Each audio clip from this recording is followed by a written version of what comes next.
Ja som si všimol, že najviac vás teda kritizuje pani Jourová a tá druhá sa volá Kleinert. A teda oni sú asi jedni z tých, ktorým ste zavreli tie kohutiky. Oni sú obidve dosť škaredé, nie? Z 10 je Plaváková, Jourová a Kleinert. A ja som si všimol taký akože úkaz zaujímavý, že zlí ľudia sú často škaredí. Že či podľa Počkajte, už obezní sú škaredí? Nie, obezní sú slabí, alebo nekompetentní. Ja by som radšej zamestnal chudého ako tučného, keď o nich nič neviem.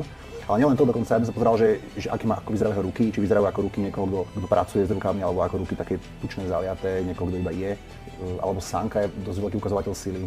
Že ja som si všimol, že títo najhorší ľudia, títo fašisti progresívni, oni sú všetci hrozne škaredí. A že či tam, podľa mňa tam je nejaká korelácia, že keď sa narodíte ako zlý človek, tak vám sa to proste, tá hniloba zvnútra vychádza aj na povrch. Jak sa píše v Biblii, že dobrý strom dáva len dobré ovocie a zlý strom dáva len zlé ovocie, tak podľa mňa oni majú v sebe také zlo, že to sa proste prejaví aj na povrchu, že či s týmto viete súhlasiť.